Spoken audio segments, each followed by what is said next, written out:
Olá, boa noite. Então, estamos começando a nossa live de hoje. Vamos aguardar o pessoal começar a acessar. Assim que vocês estiverem já acessando o vídeo, podem ir colocando aí um joinha, avisando que estão ok. Boa noite. O pessoal já está entrando.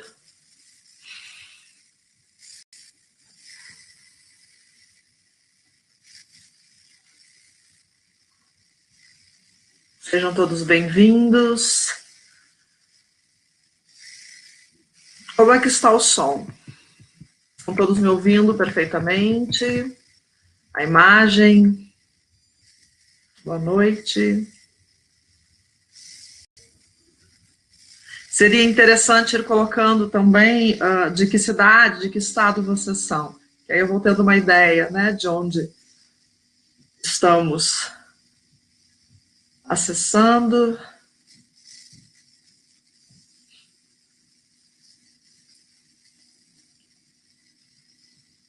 Vão colocando o lugar, né? A cidade. Bem-vinda, Liliane de Canoas. Canoas, olha o pessoal de Canoas aí, chegando. Tudo bem. Bem-vindos. Já tem São Paulo. Tudo bem. Estão todos me ouvindo bem? Panambi.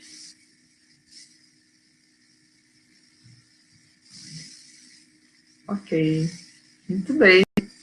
Então, hoje o meu propósito, não é falar e responder aos seus questionamentos sobre o que são registros acásticos. Eu acho que ainda existem algumas dúvidas, algumas pessoas nunca ouviram falar de registros acásticos. Obrigada, Aline.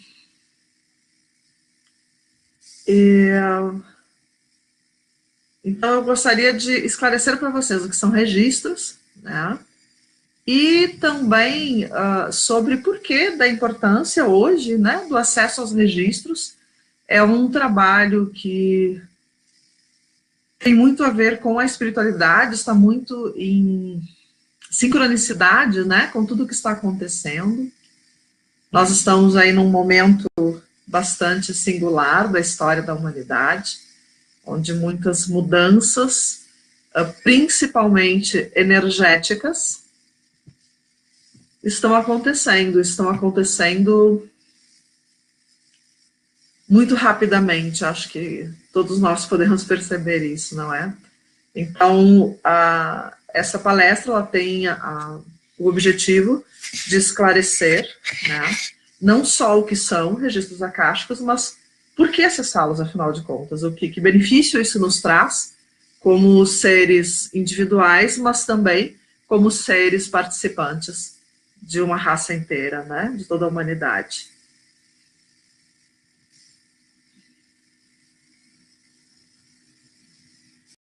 Ok? Então, primeiro eu vou me apresentar. Tem várias pessoas aí que não me conhecem ainda, algumas já conhecidas, mas tem bastante pessoas aí que eu ainda não conheço. Bom, então assim, o meu nome é Karen Liege, né?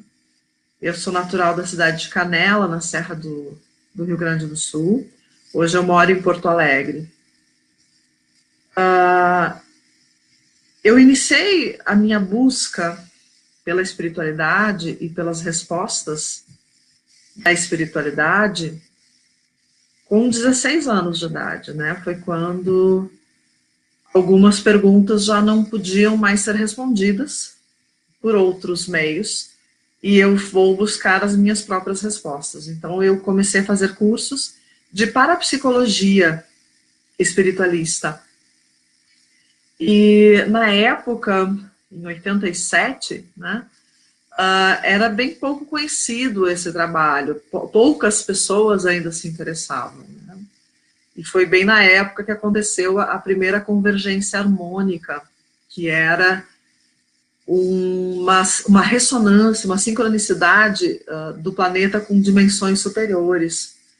Era como se começassem a abrir ali os portais, né, de comunicação. A convergência harmônica foi o primeiro momento em que se rompe o véu de Maia, né? O véu de Maia, que acho que vocês já ouviram esse termo. Véu de Maia significa o véu da ilusão.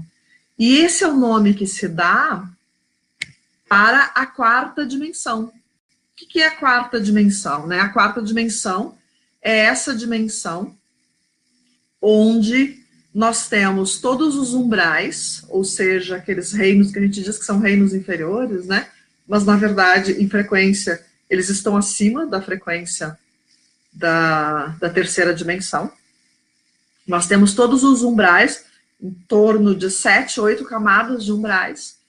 Nós temos todos os hospitais para onde essas almas, né, são levadas assim que desencarnam em tratamento. Nós temos também as escolas, nós temos as colônias, os paraísos de diversas religiões estão todos na quarta dimensão.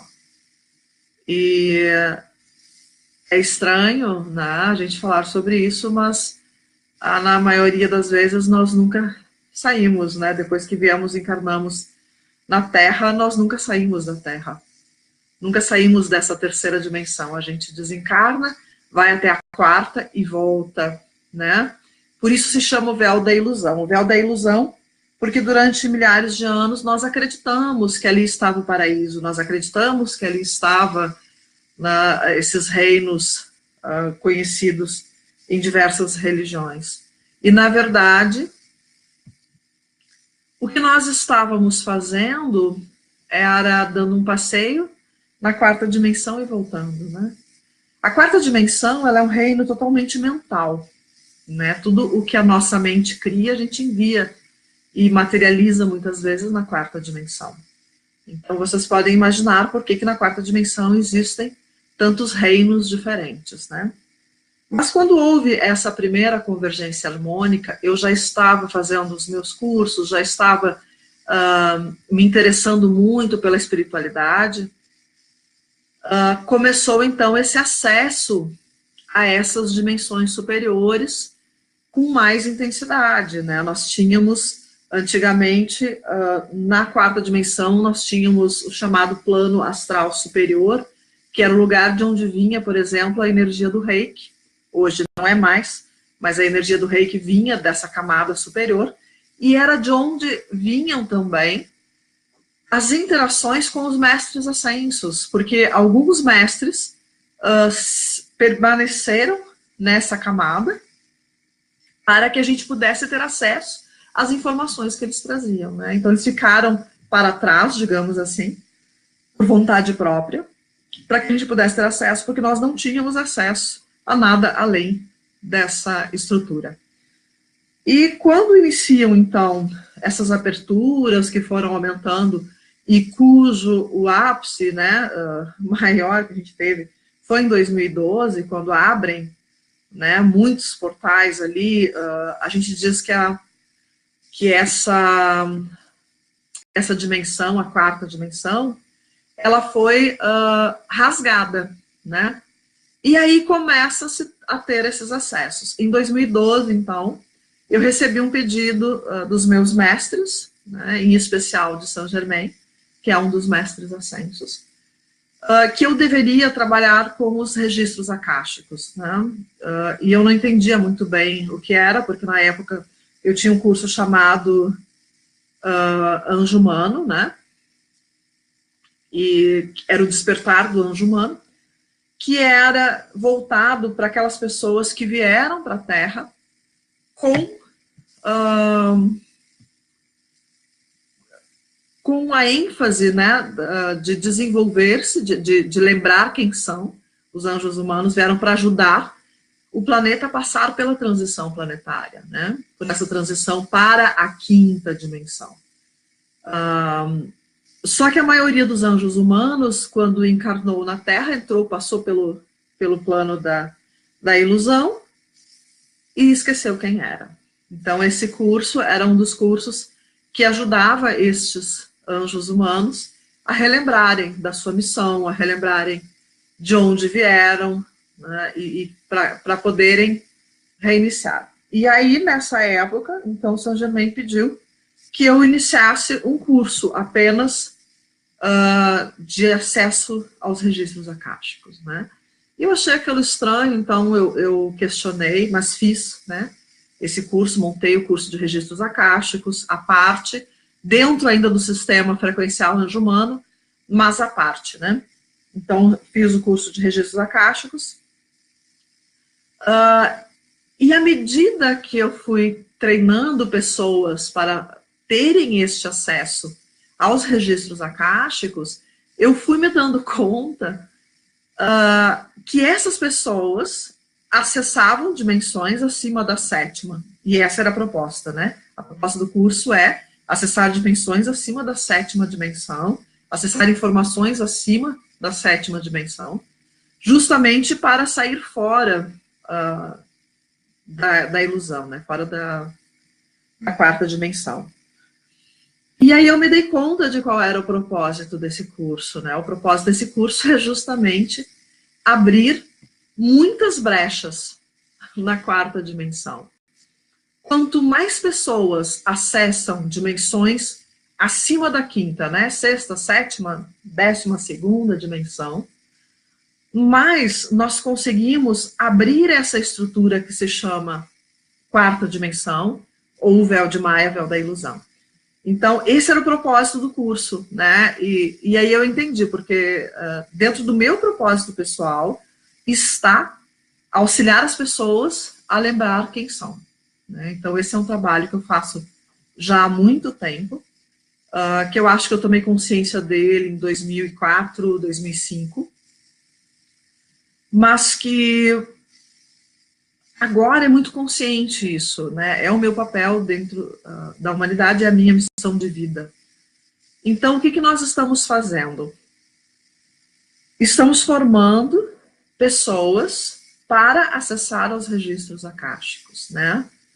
Para conseguir trazer as informações. Eu tive, numa das divulgações que eu fiz, um rapaz perguntou: então quer dizer que em 4 dias de curso as pessoas vão acessar todas as informações que tu acessou em 20 anos, 20, 30 anos de acessos. Eu disse, não, em 4 dias de curso as pessoas vão aprender a técnica que vai ajudar elas a acessar as informações que eu acessei por 20 anos. Né? A quantidade de informações que nós acessamos em uma única leitura de registros é muito grande, não tem como... não existe livro hoje na Terra que tenha essas informações todas, né? Em breve eu pretendo começar a colocar isso em livros, mas é muita coisa, tem coisas, tem leis no universo, tem lugares no universo, que são lugares incríveis e que a maioria das pessoas ainda não conhece. Então, acessar esses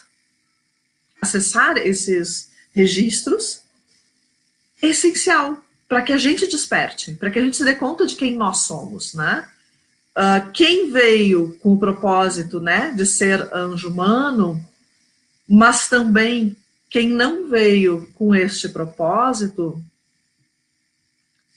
também precisa despertar, né? Essa é a transição, essa é a nossa ida da terceira para a quinta dimensão. E os registros, então, são uma fantástica ferramenta para isso. Então, eu vou explicar para vocês bem detalhadamente o que são registros, como é que acontece esse acesso, quem pode acessar ou não. E acho que vocês vão entender que realmente é é uma ferramenta fantástica, né? Para qualquer pessoa, ok? Então, assim, eu vou tentar, vamos ver se eu consigo. Eu tinha aqui uma ferramenta de compartilhar e eu não estou achando a ferramenta. Acho que ela não está mais aqui. Mas não tem problema.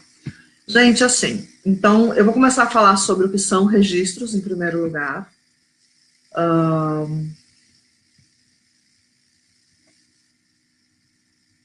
A primeira coisa que a gente deve saber, e que há uma confusão, a maioria das pessoas acredita que registros são relembrar vidas passadas, né, as minhas vidas passadas. Então eu acesso registros para saber quem eu fui nas vidas passadas. E os registros, gente, eles não são só isso, registros são absolutamente a informação de tudo.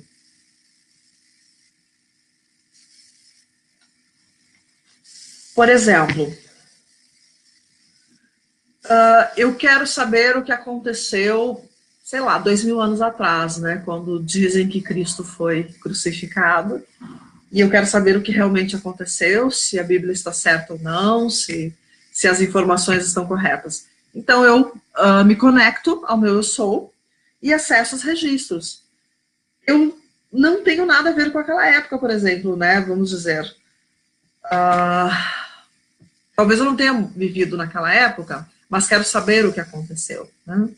Então, eu posso acessar através dos registros, mesmo que eu não tenha participado dessa história, né? Eu posso acessar os registros, por exemplo, do planeta de onde eu vim antes de vir para a Terra. Por quê?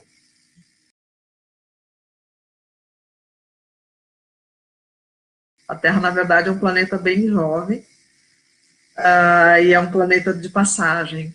Então, se as nossas almas são eternas, nossos espíritos são eternos, obviamente nós estivemos em outros planetas, em outros momentos, antes da Terra existir, ok? Vamos deixar isso bem claro, todos nós aqui somos meio extraterrestres, com exceção de 30% da população terrena, que são seres que nasceram pela primeira vez para a Terra, né, para viver na Terra. Mas isso é uma outra história, eu conto em outro momento, tá? Então, assim, os registros akáshicos, eles são um registro, a memória de absolutamente tudo que aconteceu. Tudo que aconteceu com uma pedra, tudo que aconteceu com um passarinho, tudo que aconteceu com a árvore, tudo que aconteceu com o ser humano, né? Então, todas as histórias do planeta, desde a sua origem, na verdade, desde a origem do próprio universo, ok? Então, registros akáshicos é a memória de tudo, né? E é importante a gente saber disso. Essas informações são ilimitadas, porque o tempo, né, de surgimento do universo é bastante vasto, são 15 bilhões, né, de anos, é muito tempo. E de lá para cá, absolutamente toda e qualquer partícula que se movimentou, que teve algum evento, está registrado no universo. E aí depende de nós querermos acessar esse tipo de coisa ou não, né? Então isso é registro akáshico, a memória de tudo. Mas onde estão esses registros? Como é que eu faço então, né? Onde é que estão guardados esses registros? A gente costuma dizer que os registros akáshicos, eles estão em uma biblioteca de registros. A gente chama de grande biblioteca dos registros akáshicos. Por que eu chamo a grande biblioteca, né? A grande biblioteca, porque cada pessoa tem o seu arquivo pessoal, ou a sua pequena biblioteca, né? Que é conectada à grande biblioteca, como se fosse uma rede digital, né? Então, assim, cada pessoa tem este pequeno templo pessoal, onde ela decide quais as memórias mais importantes, quais os eventos mais importantes vão ficar em destaque dentro dessa biblioteca, vão fazer parte da decoração. Então, quando eu estou acessando, por exemplo, os registros individuais da pessoa, na grande maioria das vezes eu me vejo na biblioteca individual. E nessa biblioteca individual, que eu chamo de templo pessoal, estão ali as escolhas que a pessoa fez para a vida passada, para essa vida, enfim, né, cada uma das suas experiências sobre a Terra, tá bom?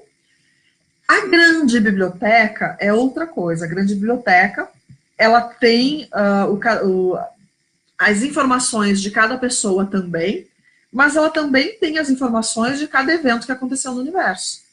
E ela é regida pelos senhores do tempo, como a gente chama, né? Os senhores dos registros, ou senhores do tempo, e são eles que guardam e regem tudo que está lá dentro. Então, quando a gente precisa acessar a grande biblioteca para que a gente possa acessar esses conhecimentos, a gente acessa com a permissão desses mestres, tá bom?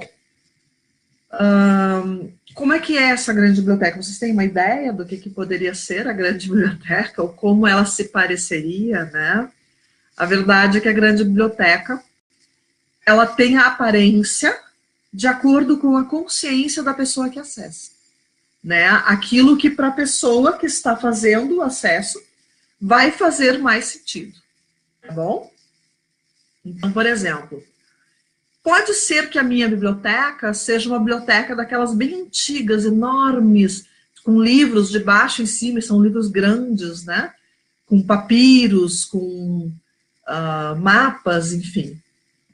Pode ser que a minha biblioteca seja uma biblioteca mais moderna, com terminais de computadores. Pode ser que seja uma biblioteca com livros menores, né, alguma coisa mais moderna. Pode ser que a minha biblioteca seja somente virtual. A Alessandra diz que a biblioteca dela é uma caverna. É possível, Alessandra. Então, assim, essa biblioteca, ela está muito de acordo com o que a minha consciência acessa, né? E se vocês viram, né, a divulgação que eu fiz desse post, dessa live, é uma moça, né, com um tipo de um óculos virtual, né, acessando arquivos totalmente virtuais, né? E essa é a minha ideia, mais ou menos. Por quê? Porque apesar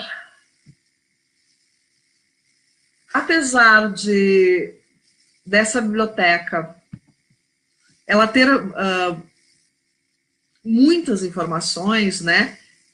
Ela poder aparecer como uma decoração diferente, na realidade, os registros mesmo, eles estão dentro dos átomos. E aí é que vem o que torce a nossa cabeça mental, né? O nosso cérebro humano.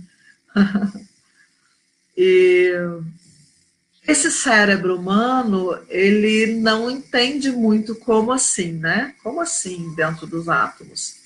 Então, todas as informações estão dentro dos átomos na forma de luz, tá?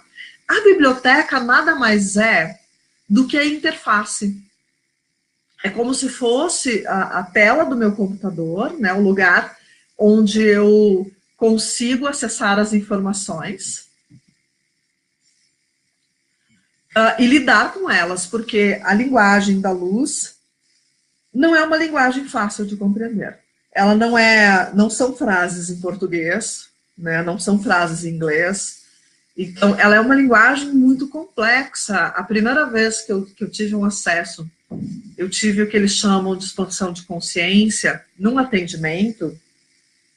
Foi uma coisa muito interessante, porque eu estava atendendo um rapaz que ele é grão-mestre de uma ordem de magia, e eu havia visualizado, eu estava fazendo uma regressão com ele, eu havia visualizado um nódulo se aproximando do fígado dele, e eu disse, nossa, isso não pode dar boa coisa, né, um nódulo chegando na aura dele, perto do fígado, vou remover, né, vou tirar esse miasma dali. Quando eu fui fazer isso, meu mentor disse assim, não faça. E eu disse, por que não? Porque ele tem como escolha né, que não se possa acessar a energia dele dessa forma. E eu disse, tá, eu faço o quê, então? Se eu não posso mexer na energia dele, o que eu faço? E aí ele disse assim para mim, se eu me curo, eu te curo. E quando ele me disse isso, eu disse, uau, eu tive a sensação que a minha cabeça abriu e que jogaram um puff na minha cabeça, assim, era algo estranho, era uma sensação de que alguma coisa muito grande entrou por ali, né? E em seguida começou a abrir conhecimentos. Ele começou a desenrolar, né? E eu me dei conta que eu havia acessado algo muito grande. Na verdade, era uma lei, né, relacionada. Hoje a gente usa o Ho Oponopono por causa dessa lei, né? Que é a lei do somos todos um, se eu me curo, eu te curo, né? A lei de autorresponsabilidade, enfim. Tudo isso está muito interligado. E a sensação que eu tive foi essa, era um puff, ou seja, a gente chama de pacote de informação, tá? Eu recebi ali um pacote de informação que fez uma expansão muito grande na minha consciência, porque vieram muitas informações ao mesmo tempo. A gente não consegue ter consciência dessas informações todas ao mesmo tempo. Então, ao longo dos dias seguintes, eu fui deixando essa informação ir, digamos assim, amenizando na minha cabeça para que eu pudesse compreender exatamente o que eu tinha recebido.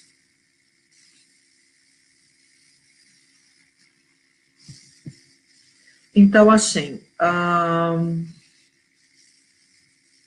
essas expansões de consciência, essa forma como a gente recebe informação, acontece também dentro dos registros, né? Às vezes a gente está acessando alguma coisa e a gente percebe que a quantidade de informações que a gente recebe é muito maior do que o que a gente vai conseguir passar para a pessoa. Então a gente passa um resuminho disso que a gente recebeu ali, tá? Essas informações, elas estão dentro dos átomos, em forma de luz, ok? Então, estão em todos os lugares. Se eu pegar uma pedra, dentro desta pedra, eu acesso informações, né? A gente chama isso de psicometria. Se eu fizer uma leitura do tarô, por exemplo, eu acesso informações do consciente coletivo, que é um dos campos que fazem parte do grande campo dos registros, né? Se eu fizer uma leitura de cartas ciganas, o acesso é maior ainda, porque as cartas ciganas, elas acessam um campo maior do que o campo do inconsciente coletivo. Então, existem dentro dos registros acásticos, existem muitos campos, né? O campo da constelação, né, que eles chamam de campo morfogenético, faz parte, o campo dos sonhos faz parte, né? Então, nós temos muitas divisões dentro dos registros. Cada uma dessas divisões está numa frequência. No curso de registros, eu ensino a acessar informações apenas acima da 7ª. Por quê? Porque são informações que não têm desvio, né? Não tem muito mais a ver com o nosso lado espiritual do que com o nosso lado físico. Auxilia muito também as nossas questões pessoais, da nossa vida, do dia a dia, com certeza, mas vem sempre de um ponto de vista muito mais espiritual.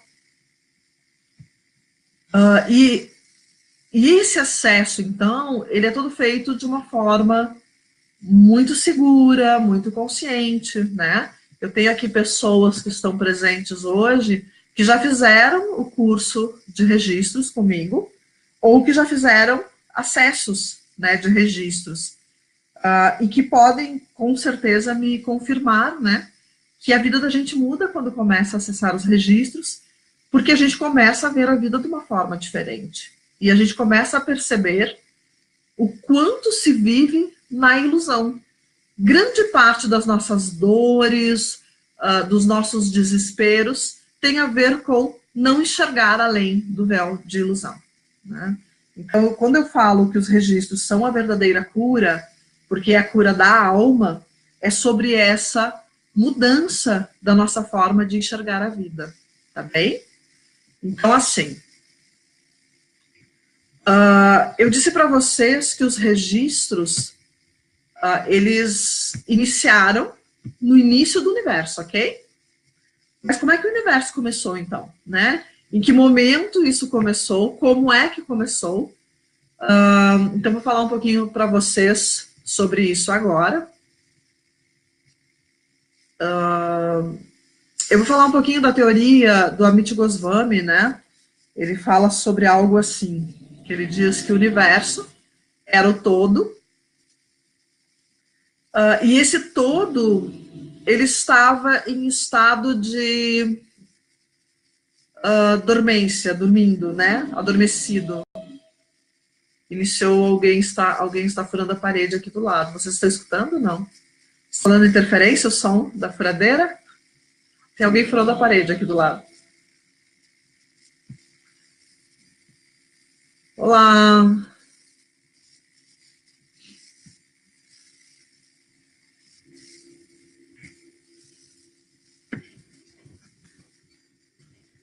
Vocês estão me ouvindo?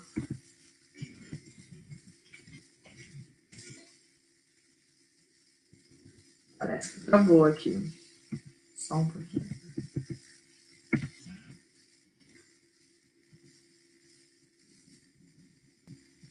Estão me ouvindo? Tudo certo? Ok.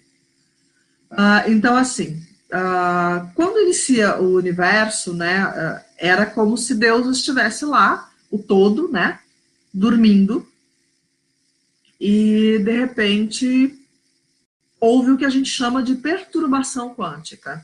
É como se houvesse uma pequena onda acontecendo em alguma parte desse todo, que era o tudo e era o nada ao mesmo tempo, né? Era apenas uma consciência adormecida.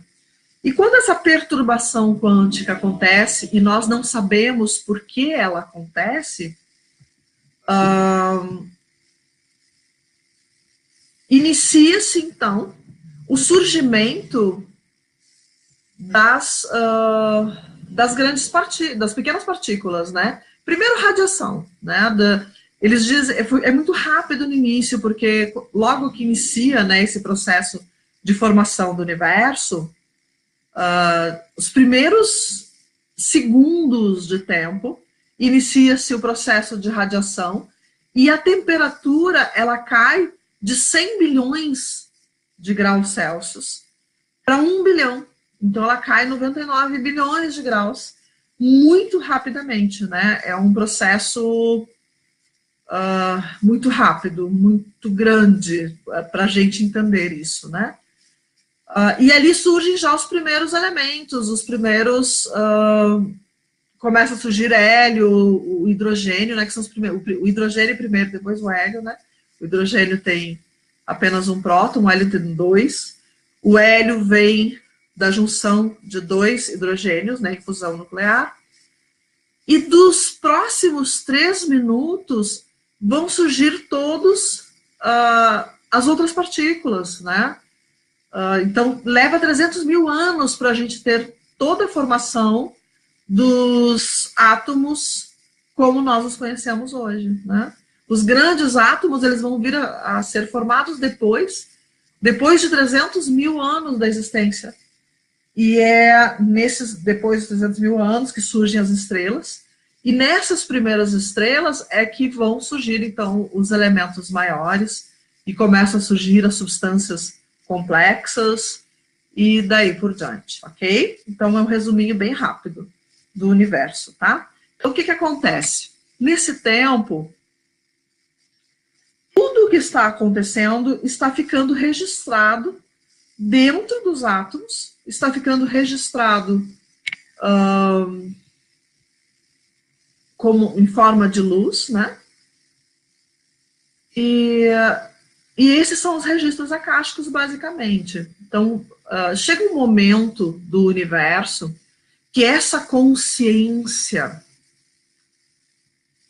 ela resolve, né, ela está criando coisas, e ela resolve que ela quer se aproximar disso, que ela quer estar mais conectada a isso.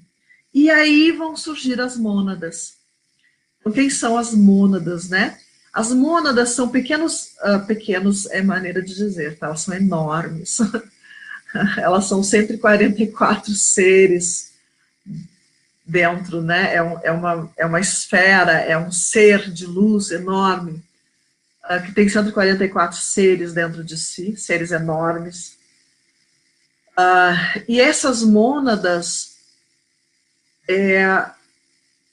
são deuses criadores, né? São partes do Deus criador primordial e são também deuses criadores. Então, essas mônadas, qual é a diferença delas, né? Elas têm alguns aspectos da consciência desse criador primordial, porque eles se dividem em aspectos, né? Então, uma mônada tem uma determinada configuração, como se fossem ingredientes, né? Esses aspectos. Como se fossem ingredientes de um bolo. Cada bolo tem o seu ingrediente, cada mônada tem o seu ingrediente. Então, cada uma dessas mônadas, elas têm semelhanças com esse Deus criador primordial, mas tem também as diferenças, então, porque elas não estão no mesmo equilíbrio desse Deus criador primordial. O que acontece? Sim, precisamos de mais aulas disso. Uma hora dessas eu paro para falar só sobre isso também. E aí, assim, essas mônadas, elas também, assim como Deus criador primordial, têm o desejo de descer mais. Porque elas estão num nível de frequência muito elevado ainda, né? Para conhecer realmente a matéria. A matéria está se fazendo e essas mônadas ainda não conseguem vivenciar isso, porque elas têm uma frequência muito acima da matéria. E aí elas se dividem em 12. Quando essas mônadas se dividem em 12, nós chamamos essas 12 partes de cada uma das milhares de mônadas que existem, milhares, milhões, bilhões, não sei. Cada uma dessas 12 almas, com letra maiúscula, porque existe uma outra alma, que é a nossa alma física aqui, que é diferente, tá? Então, são almas, a gente chama de almas. Essas almas, nós também chamamos de eu superior, ok? Eu superior ou alma. Estes seres são aquilo que nós conhecemos como os deuses criadores do Egito, as mitologias, tem alguns desses seres, não exatamente como eles são, mas como nós idealizamos eles, né? Como a nossa mente humana e criativa idealiza. Mas, enfim, eles tinham uma certa visão de que esses seres existiam. E esses seres também continuam se dividindo, né? Quando o eu superior ele resolve descer mais para vivenciar dimensões mais baixas ainda, ele se divide novamente em 12, que a gente vai chamar não de almas agora, mas de fragmentos de almas, desculpem, extensões de almas, tá? São 12 extensões de almas que nós vamos chamar de eu sou. Entendem? Então nós já chegamos quase no nosso nível. Já chegamos quase onde nós estamos. Então nós temos a mônada, que se divide em 12, que nós vamos chamar de eu superior. Aí nós temos cada eu superior desse se dividindo em 12 para formar 12 eu sous. E o eu sou, então, ele ainda não consegue descer à Terra, digamos assim, né? Mas ele consegue baixar o seu nível de frequência. O que ele faz? ele, para poder vivenciar dimensões abaixo, ele vai criando corpos sutis. E aí vem os nossos 7 corpos sutis, sendo que o 7º dos nossos corpos é o eu sou, tá? Que a gente chama de eu sou, é o eu sou inteiro, né? Então ele vai baixando a frequência, vai criando, abaixo dele vem o corpo búdico, aí ele cria o corpo intuitivo para vivenciar uma outra dimensão, aí ele cria o duplo etérico para vivenciar a 5ª dimensão, aí ele cria o corpo mental para vivenciar a 4ª dimensão alta. Isso aconteceu na época da Lemúria. Aí ele baixa mais a sua frequência de novo. Ele baixa a sua frequência de novo, criando o corpo emocional. E aí nós estamos entrando na época da Atlântida. Então, corpo emocional na época da Atlântida. Aí ele baixa de novo a sua frequência, nós estamos criando o corpo etérico para vivenciar a 3ª dimensão alta. E, finalmente, o corpo físico para vivenciar a 3ª dimensão baixa. Ok? Então, essas são um resuminho rápido, né, do que são as mônadas. Por que isso? Né? Por que eu estou dizendo isso para vocês? Existem outras visões, existem outras definições disso tudo que eu estou falando para vocês, mas basicamente assim, qual é o nosso caminho de volta agora, né? Porque nós estamos indo para a 5ª dimensão. O que significa isso? Que nós devemos perder o corpo físico, o etérico, o emocional e o mental. E nós voltamos para o estado do duplo etérico, vivendo na 5ª dimensão. Da 5ª para cima, ok? Para estarmos ancorados na Terra, precisamos do corpo físico. Quando a Terra sai da 3ª dimensão e vai para a 5ª, nós não precisamos mais do corpo físico. Então, o corpo físico, o etérico, o emocional e o mental, eles não são mais necessários acima da 4ª. Né? Nós precisamos dele até a 4ª dimensão. Acima da 4ª, da 5ª para cima, não precisamos mais. O Luciano perguntou se isso é cosmogênese e tal. Sim, antropogênese, isso aí. Tá? Esse estudo, vocês vão ver que existem denominações diferentes, mas basicamente é isso. A Divânia perguntou se é possível, com meditação, ingressar o livro da vida. Sim, é possível. Mas tem que ter alguns cuidados. Né? A Alessandra fez o curso já, e a Alessandra sabe que a gente pena um pouquinho para entrar, né, Alessandra? Principalmente agora, nesse momento que a gente precisa acessar a informação de luz realmente, de luz verdadeira, como eu digo, não mais de luz de ilusão, né? Como a gente estava fazendo até bem pouco tempo atrás.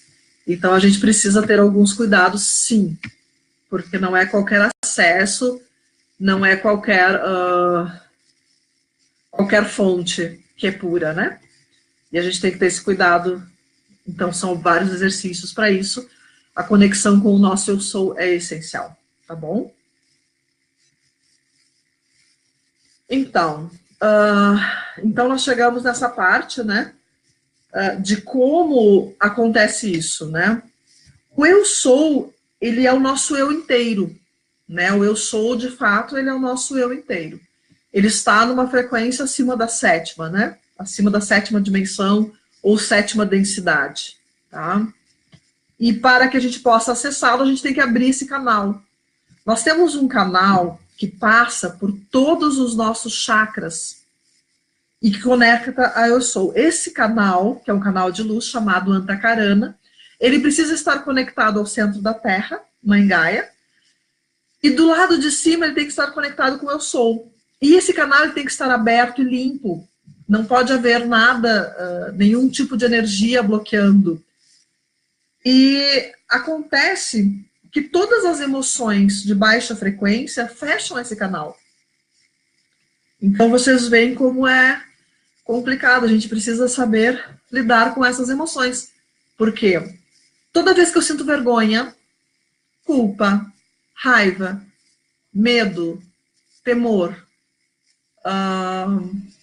enfim, todas essas emoções, né? A vergonha é a pior de todas. E as pessoas dizem, como assim, vergonha? A vergonha é pior que o medo? Sim, a vergonha é pior que o medo, porque a vergonha significa que não existe nada bom, né? Eu tenho vergonha do que eu fiz. Tem que ser uma coisa horrível, né? Eu tenho vergonha do que eu sou, então eu não sou um ser de luz. Eu tenho vergonha do que eu faço, então o que eu faço deve ser pecado, deve ser alguma coisa muito errada. Então isso, essa questão, né, de ter vergonha é a negação total do meu sou. É a negação total daquele ser de luz perfeito que eu sou. E quando a gente nega, a gente se afasta dele. Né? Nós nos afastamos do eu sou. A gente nunca esteve desconectado do eu sou, mas a gente se afasta sem querer, ok? Então a vergonha realmente é. Eu tenho medo, significa que há algo que deve ser protegido. Se há algo que deve ser protegido, bom, então deve haver algo ali de bom. Então eu já reconheço que existe algo sagrado a ser protegido. Então o medo, ele é melhor do que a vergonha. E a raiva, ela é melhor do que o medo. Porque a raiva, ela nos chama para a ação da defesa. Ela é uma frequência acima do medo, né? A raiva é quando a gente resolve que precisa tomar uma atitude, sair do medo e tomar uma atitude, ok? Então a gente vai pensando do ponto de vista espiritual. Quando nós nos conectamos ao eu sou e passamos a ver a vida do ponto de vista do eu sou, não existe mais medo. Por quê? Porque o eu sou, ele é infinito, imortal. Não há por que ter medo, né? Não existe. A tristeza também, a tristeza ela é um pouco abaixo do medo, tá? A tristeza ela é um pouco abaixo do medo, tá bom? O luto, tristeza, né? Uma das dicas importantes para a gente elevar a frequência é a gente sair, né, dessas emoções com alegria, por exemplo. Como é que eu faço? Eu busco alguma coisa que me traga alegria, que me faça rir, que me faça me movimentar. O eu sou é a nossa essência, sim, Giovânia. Tá? É aquilo que nós chamamos de essência, essência sagrada, essência divina, né? Então, quando a gente resolve e opta por esse caminho de retornar à casa do Pai, como a gente diz, que é dar a nossa vida ao eu sou, né? Permitir que o eu sou seja o comandante dessa vida. Quando eu faço isso, quando eu permito que o meu eu sou assuma o comando dessa vida e eu me torno um ser espiritual, mais espiritual do que físico, né? Com desejos, vontades conectados à vontade do Pai. Nesse momento, eu começo a me desenvolver. No momento em que eu consigo acessar totalmente o meu eu sou, no momento em que eu consigo que esse canal fique totalmente aberto e eu tenho a minha consciência plena de eu sou, eu viro aquilo que nós chamamos o Cristo. Foi o que Jesus fez, foi o que o Buda Gautama fez, foi o que Saint Germain fez. Né? Foram os seres que ascensionaram. E esta é a nossa primeira ascensão. É quando nos tornamos o eu sou. É quando os corpos inferiores já não conseguem mais impedir esse movimento. Nós nos tornamos, então, o eu sou. A Giovânia pergunta se o grande desafio parece que é o ego. Sim, esse é o nosso grande desafio. Afinal de contas, o ego é uma defesa que nós criamos né? É uma ilusão que nós criamos, né? O ego, ele cria personagens para sobreviver, porque o ego acredita que ele é mortal, que ele é finito. Então ele quer sobreviver. Como é que ele sobrevive? A partir das outras pessoas. Se alguém me ama, eu sobrevivo. Se alguém me dá atenção, eu sobrevivo. Né? É como o bebê vê a vida, né? Se minha mãe me ama, se minha mãe me alimenta, me cuida, eu sobrevivo. E nós continuamos com essa visão a partir do ego, né? Isso é sobrevivência. Então, quando nós trabalhamos o ego, quando nós percebemos quais os personagens que eu criei para mim, quais os personagens que eu uso, e eles são bem ardilosos, porque assim, às vezes o meu personagem é a vítima, às vezes o meu personagem é o general. De manhã eu acordo vítima, de noite eu já sou o general, né? Isso é o ego. E o ego, ele vai dizer coisas do tipo, eu nem queria mesmo, desdenha, né? Se eu não consigo, eu não quero, né? É a mesma reação da criança quando ela quer alguma coisa, ela não pode ter. Ela diz, não, eu não queria. Isso é defesa. É defesa para não sofrer. Mas enxergar isso não é fácil. É um longo caminho, a gente tem que começar ontem. É um longo caminho curar o ego. Não é suprimir o ego, é curar o ego. A Temis pergunta se a pessoa muito egóica fica comprometida espiritualmente. Sim, fica assim, tá? Ela fica presa na sua própria armadilha, tá bem? Então, existem muitas, como eu vou dizer assim, muitas camadas de verdade sobre isso, tá? Então é difícil a gente dizer que sempre é assim, ok? Existem pessoas que estão com a sua evolução já bastante plena, né? Mas que voltam porque elas precisam passar por um último grande desafio. E nesse último grande desafio vem, então, alguma coisa do ego, vem alguma coisa assim, e a gente acha assim, que a pessoa não tem evolução. Não é isso, né? Ela se propôs a passar por esse último grande desafio. Bom, e aí vamos continuando então, ok? Quando nós conseguimos curar o ego, quando nós conseguimos nos libertar dessas camadas que o ego cria, né? Que o ego, basicamente, ele é formado pelo corpo físico, então todas as químicas, hormônios, memórias que ficam musculares, né? Memórias que ficam nos músculos. Ele é formado pelo corpo etérico, que basicamente são os nossos desejos de sobrevivência. Ele é formado pelo corpo emocional, todas as emoções, pelo corpo mental, aquela mente inquieta que fica criando e não acha nunca uma solução, né? Ela fica criando problemas. Dificilmente ela encontra uma solução. Quem encontra a solução é o raciocínio, né? É o nosso racional e não o nosso mental. O mental é assim, pensa, nunca para de pensar. O racional é assim, ele pensa, ele vê um problema, ele resolve este problema e acabou. Ponto final, vamos embora. Ele se desliga disso, né? Ele terminou, resolveu o problema, tchau. O mental não, o mental ele fica. Se ele chegar a resolver um problema, ele arranja outro. Entende? O grande vício do mental são os problemas. Então a gente fica procurando problemas e coisas para resolver. Então, quando a gente consegue liberar toda essa carga, né, mental, emocional, corpo físico, quando a gente consegue curar tudo isto, inclusive o corpo físico, né, a gente se libera e a gente começa a ver a vida assim de um ponto de vista muito mais espiritual. Então isso é fantástico, né? Esse ponto de vista que nos abre a consciência desta forma. E quando isso acontece, e acontece plenamente, nós criamos, então, a conexão com o eu sou. A conexão com o eu sou é um canal. E é um canal que pode ser bem pequenininho ou muito grande.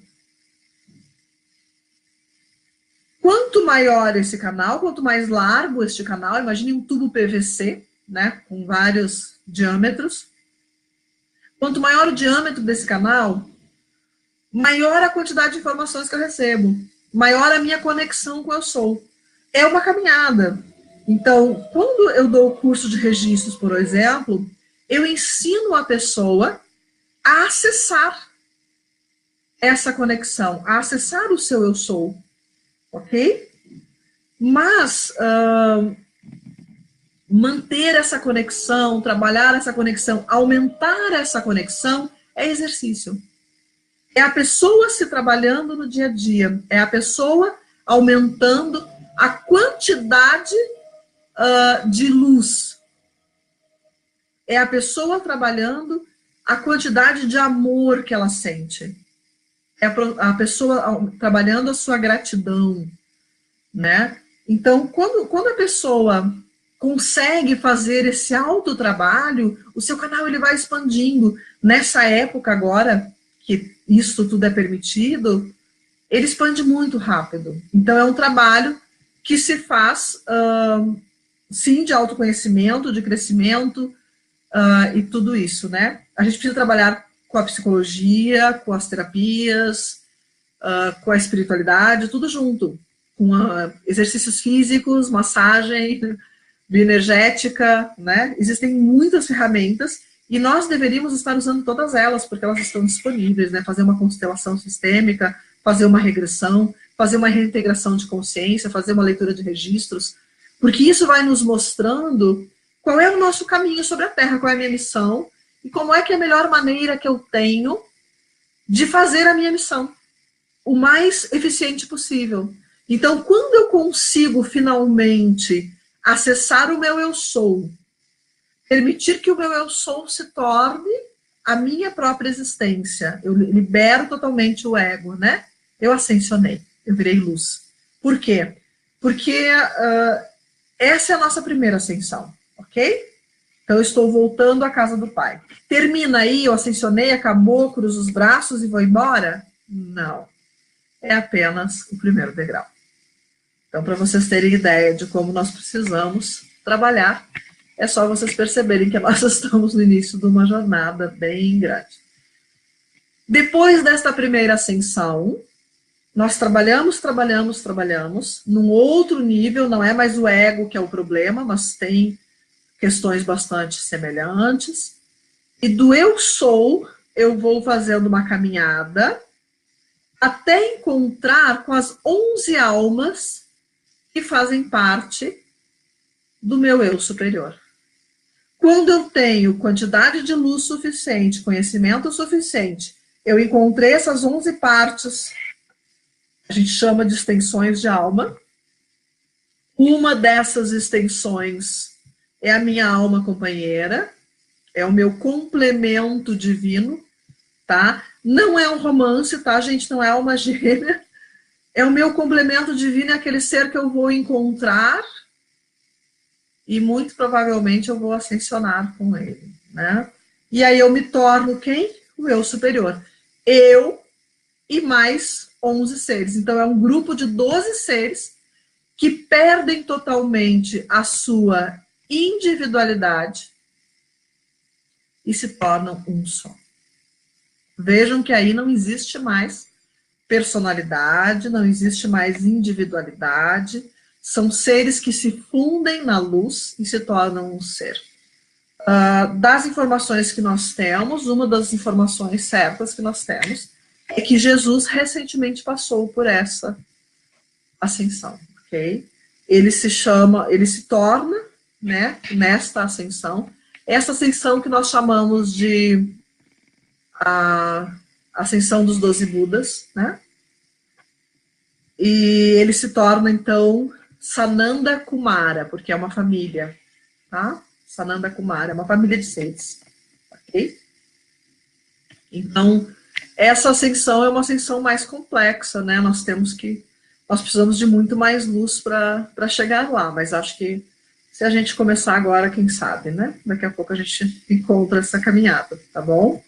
Então, assim, depois que eu fiz isso, depois que eu me tornei o eu superior, terminou, então agora tá tudo certo, acabou a minha jornada? Não, ainda não. Eu ainda vou fazer todo o processo de novo, me juntar com mais 11 seres, e eu volto a ser a mônada, e assim por diante. Até voltar ao todo completamente, né? Mas vocês percebem que até lá não existe mais praticamente nada daquilo que era o eu aqui da Terra, né? Então, assim, quando a gente faz esse processo, né, todas essas informações que eu estou passando para vocês, muitas delas eu fui entender mesmo dentro dos meus acessos dos registros, né, porque existem livros com essas informações, tá? Um livro que fala sobre isso se chama O Manual Completo de Ascensão, de Joshua Stone, né? Manual Completo de Ascensão do Joshua Stone, ele fala sobre as mônadas, tem toda uma explicação bonitinha sobre isso. O livro Janela Visionária, do Amit Goswami, fala um pouco sobre essa teoria do universo despertando e tudo mais. O que a gente precisa ver é que são livros que não são simples de compreensão. Eles têm né, uma quantidade imensa de informações de culturas, às vezes, muito diferentes da nossa, né? E eu fui compreender mesmo isso dentro desse contexto dos registros acásticos, que parece que ficou muito mais claro na minha cabeça como é que toda essa jornada se dava. Sim, é uma longa jornada, é uma jornada imensa. Antes, vocês tinham perguntado ali, ok, né, mas o ego, ele é feito para nossa sobrevivência. Sim, na terceira dimensão, tá? E a gente precisa perceber isso, que nós chegamos num momento de transição, que não é tão simples assim, mas nós estamos nesse momento de transição. E essa transição nos leva para um mundo que é muito mais espiritual do que físico, né? Então o ego, ele está perdendo agora o seu papel. Eu daria o conselho, né? Trabalhem sim o ego, né? Trabalhem, mas lembrem que esse trabalho do ego, essa cura do ego, é para libertar-se das armadilhas do ego, ok? Para libertar-se da terceira dimensão, tá bom? Essa é a nossa caminhada. As pessoas ficam muito preocupadas, como assim? Então a gente vai morrer para ir para a quinta dimensão, etc, etc, né? Eu não acredito que a gente vai perceber que estamos, né? A gente vai perceber que as coisas estão mudando. Porque a ida para a quinta dimensão, na verdade, ela tem a ver com uma mudança da nossa consciência, com o fato de que, na nossa consciência, nós vamos acessar muito mais informações. Esta é a verdade, né? A transição é uma transição de consciência, ok?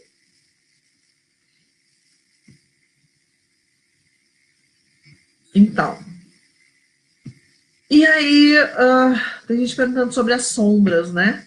A sombra, gente, a nossa sombra pessoal, ela tem a ver com tudo aquilo que eu nego, né? A gente nega que tem certas coisas. A gente nega que tem inveja, a gente nega que tem raiva, a gente nega que sentiu dor, né? Isso tudo tem a ver com o ego escondendo isso, né? O nosso inconsciente, ele faz o possível para que a gente não perceba essas dores. E às vezes as dores, elas são bastante físicas também, né? E essa dor física, ela está traduzindo algo que está na minha mente, que está no meu emocional. Então, isso é o nosso inconsciente dando, digamos assim, uma dica, né? Sobre essa questão de que estamos ou na terceira ou na quinta, enfim. né? Então ele traz uma dorzinha física para nos alertar de alguma coisa, ele traz uma enxaqueca, ele traz uma dor na coluna, ele traz uma dor no pé, enfim, para a gente perceber que alguma coisa não está indo bem. E a gente geralmente não percebe, né? O inconsciente dá um jeito de disfarçar isso muito bem, ok? Ok, a Dilvânia. A Dilvânia pergunta de novo, né? Os espíritos de luz que vêm até nós estão em qual dimensão? Ou estou fazendo uma pergunta boba? Na verdade, Dilvânia, eles têm acesso sim à nossa dimensão, mas na grande maioria das vezes não são eles que vêm, somos nós que vamos, né? Quando nós temos acesso a algum ser de luz, é porque nós expandimos a nossa consciência até a dimensão deles. Alguns, a maioria deles não se manifesta na terceira dimensão, tá? E a gente é que sai, que abre esse canal e se conecta com eles. E aí vem uma questão, que é o cuidado, né, com essas manifestações, porque algumas pessoas têm muito facilmente essas manifestações e elas acabam achando, né, que os seres de luz estão vindo e não são seres de luz, então há esse cuidado também, tá bom? Por isso que dentro dos registros akáshicos, a gente forma uma egrégora, que já é uma egrégora confiável, escolhida, né, para participar do processo. A gente cria canais que se conectam direto a essa egrégora, sem fazer parada em nenhuma outra dimensão. São canais intransponíveis, são canais de proteção muito fortes para que não haja essa interferência, tá? E aí a pergunta, né, que geralmente as pessoas fazem, né, a primeira é, como é que eu faço então para acessar esses registros, né? Qualquer pessoa pode acessar, ok? Qualquer pessoa tem como acessar.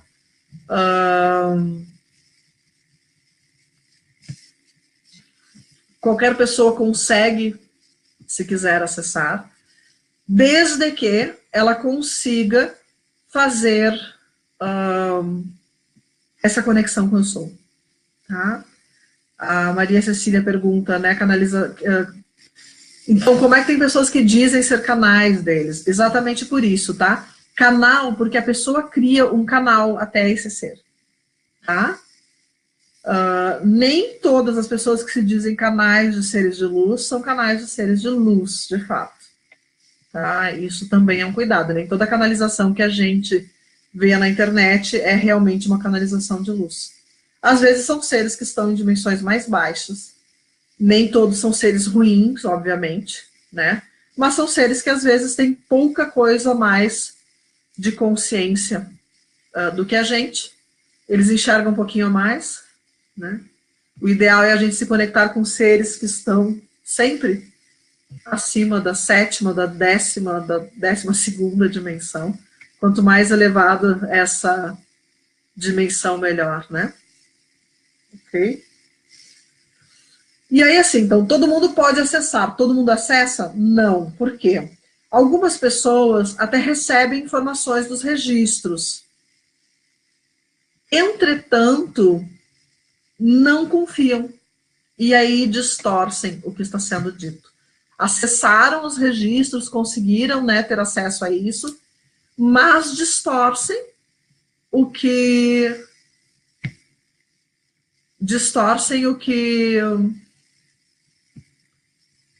receberam por não confiar em si mesmos, né? Então aí vem também essa questão da autoconfiança, do empoderamento pessoal, né? Então a Silamar pergunta, tem uma idade, faixa etária para fazer o registro? Tem sim, Silamar, ok? Só pode fazer leitura de registros acima de 18 anos, tá? Pessoas abaixo de 18 anos não podem fazer o curso e também não podem ser lidos. Uma pessoa abaixo dos 18, mesmo assim, estou fazendo 18 no mês que vem, ok, espera até o mês que vem para fazer a leitura, né? Abaixo dos 18, a leitura é feita para a mãe dessa pessoa. ou para o pai, né, para o responsável por essa pessoa, tá? Então, realmente, se a pessoa é menor de idade, não pode fazer o curso e não pode ser lido também, a não ser que seja para a mãe. A mãe é que vai tomar a decisão de falar ou não para essa pessoa alguma coisa. Eu não falaria, porque isso influencia demais. É como a leitura de carta, muitas vezes. A leitura de carta, ela acaba influenciando tanto a pessoa,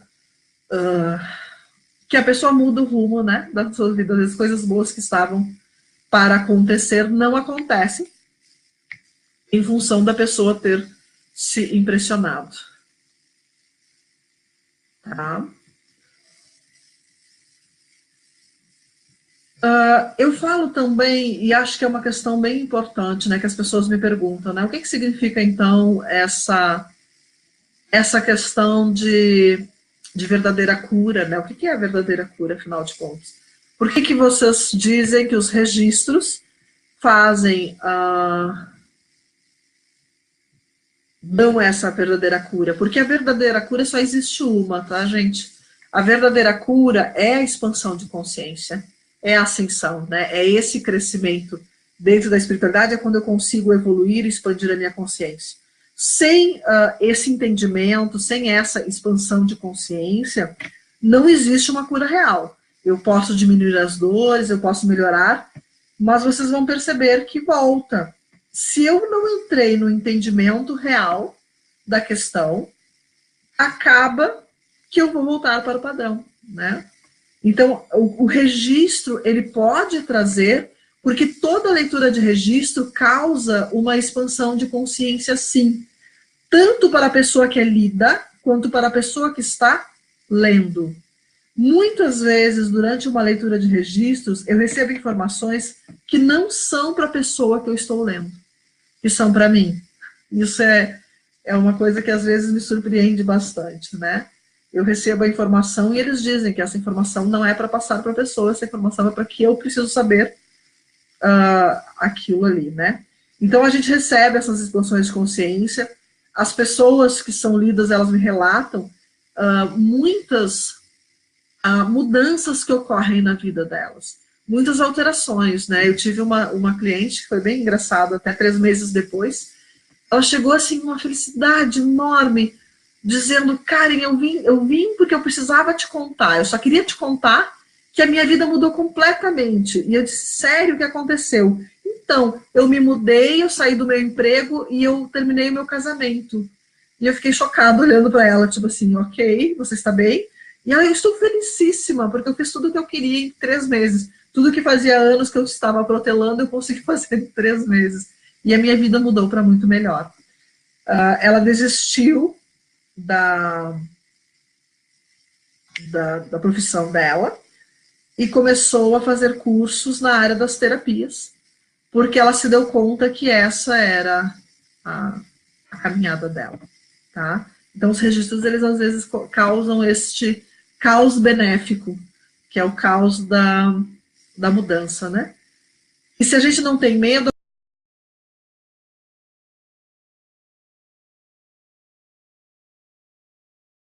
não tem medo, a mudança nunca dói, a mudança sempre é para melhor, tá bom?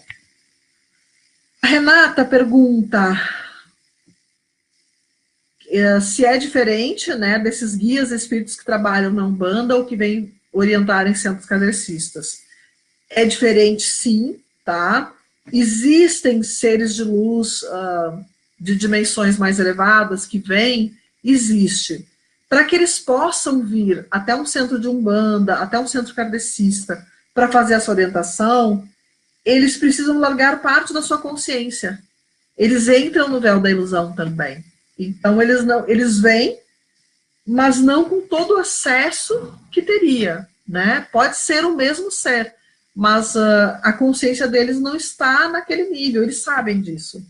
Mas, de qualquer forma, muitas vezes, trazer essas informações, ainda assim, é mais benéfico do que não trazer nenhuma. Muitos seres que vêm, por exemplo, trabalhar na Umbanda, são seres da 4ª dimensão. Então, são seres que vivem dentro do véu da ilusão, né?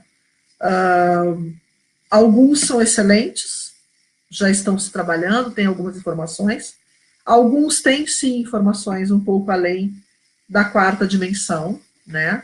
Mas esses seres são seres daqui, né? São seres da nossa realidade aqui. Então é diferente, sim. O que eu estou falando são seres cuja consciência já se misturou com o seu próprio soul, e já ascensionaram, né? Já se tornaram seres cuja consciência vai muito além dessa dimensão. A Silamar pergunta se é necessário um acompanhamento após o acesso, tá? Isto vai aparecer na leitura de registros, tá, Silamar?